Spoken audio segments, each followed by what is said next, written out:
पुणे के हडपसर क्षेत्र में चर्चित आपराधिक मामले में आरोपी टिपू पठान को कोर्ट से जमानत मिल गई है।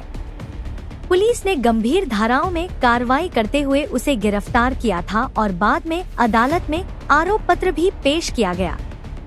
इसके बावजूद अदालत ने निर्धारित शर्तों के साथ उसे राहत दी है। जमानत के फैसले के बाद पीड़ित महिला ने न्याय प्रणाली से सुरक्षा की गुहार लगाई है।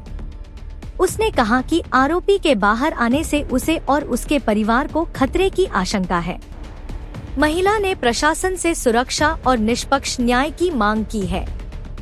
पुलिस अधिकारियों का कहना है कि पीड़िता की सुरक्षा सुनिश्चित की जाएगी। अब आगामी सुनवाई में इस मामले की दिशा क्या होगी, इस पर सबकी निगाहें बनी हुई हैं। आता तुम्ही कंप्लेंट नोंदवली होती टिपू पठाणच्या विरोधात, पण आता त्यांना जामीन मिळालाय, तर काय सांगाल?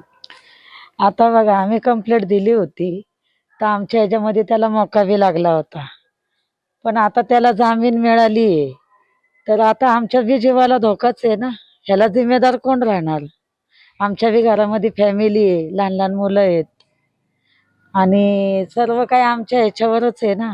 मग आता त्याला तो जर आता सुटून आला तर याला जिम्मेदार कोण करणार? आता हे जिम्मेदार कोण राहणार?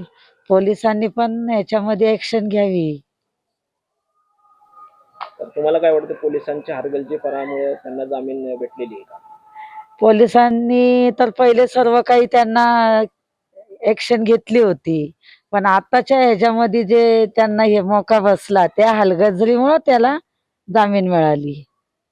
दोन्ही मोक्यावर त्यांना जामीन मिळाला। दोन्ही आता आमच्या ह्याच्यावर पण दिलाय जामीन। कोण याला जबाबदार? ह्याला जबाबदार कोण राहणार? याला कोर्टाने कशी काय जामीन दिली? ह्याला जबाबदार कोण राहणार? उद्याच्याला त्याची पोरं आले, आमच्या घराच्यांना जर काय तर धोका झाला तर ह्याला जबाबदार कोण राहणार? कोर्ट राहणार का? ही जागा घेतली, आम्ही पैसे दिले, आम्ही 13 वर्ष झाली ही जागा घेऊन। जागा काय आम्ही आज नाही घेतलेली, 13 वर्षापासून आमच्या ताबा आहे इथं आणि ह्याच्यापासून आमच्या जीवाला धोका आहे।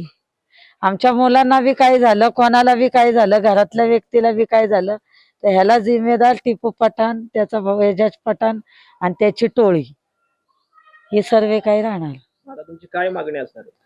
काय नाही, आम्हाला कोर्टाने आणि न्यायाने आम्हाला ह्याच्यामध्ये न्याय द्यावा।